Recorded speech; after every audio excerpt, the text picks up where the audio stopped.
George मुलर evangelical खादम थे और वो इस बात के लिए मशहूर थे कि उन्होंने बच्चों के लिए यतीम खाने खोले हुए थे। बड़ी दुआगो शख्सियत, खुदा से प्यार करने वाला खादम, घुटनों के बल होकर अपनी ज़रूरतों के लिए, बच्चों की ज़रूरतों के लिए, इंतज़ाम के लिए, खुर्दो नोश के लिए दुआ करने वाला खादम हुआ है जॉर्ज मुलर। वो जब अपने बिस्तर पर करीब मर्ग था तो ये एक ऐसा खुदा का खादम है, ख्याल किया जाता है कि उन्होंने 200 से ज़ायद मर्तबा खुदा के पाक कलाम का मुताला किया था और अक्सर वो खुदा के कलाम का मुताला घुटनों के बल होकर किया करते थे। तो वो अपने बिस्तर पर थे और एक रिपोर्टर उनसे ये पूछने का ख्वाहिशमंद था कि अगर उन्हें जिंदगी मिले तो वो क्या करना चाहेंगे।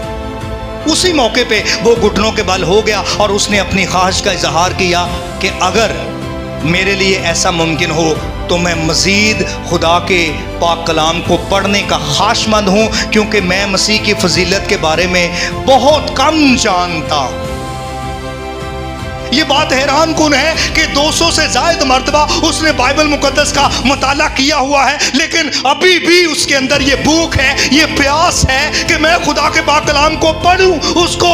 गहरे तौर पे जानूं और उसमें मसीह खुदावंद की शख्सियत का मुताला करूं,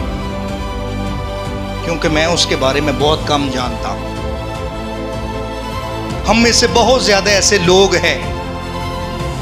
जो मसीह खुदावंद के दामों से नावाकिफ हैं, जो मसीह खुदावंद के वादों से नावाकिफ हैं,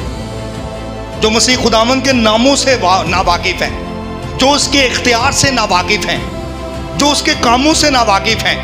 जो उसकी मोहब्बत से नावाकिफ हैं। और ये भेद मुझ पर और आप पर कैसे खुल सकता है अगर हम खुदा के पाक कलाम के करीब जाएं, अगर हम खुदा के पाक कलाम का मुताला करें, अगर हम खुदा के पाक कलाम पे दिल लगाएं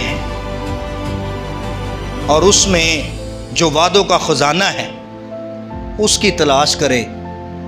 उसकी खोज लगाएं, तो हम भी किसी मकाम पर पहुंच जाएंगे।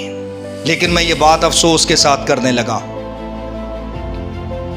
बहुत ज़्यादा लोगों ने बाइबल की जिल्दों को शनील के जो कपड़े हैं उनमें लपेट के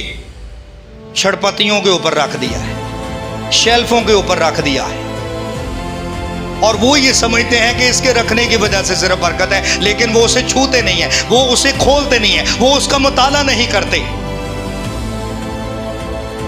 और ये बदकिस्मती है। खुदावंद के खादम C.S. स्पर्जन ने कहा है कि इंसान की बरगश्तगी शुरू कहां से होती है? जब किसी की बाइबल के ऊपर गर्द, धूल और मट्टी आ जाती है तो ये इस बात का निशान है कि ये शख्स, ये बेटा, ये बेटी खुदा से बागी है, बरगश्ता है, खुदा से दूर है। हमें अपनी बाइबलों को खोलने की जरूरत है, उनका मुताला करने की जरूरत है, और बाइबल के अंदर जो 7487 वादे हैं उनकी खोज लगाएं और उन्हें याद करें और उन्हें अपने दिल की तख्ती पर लिखें।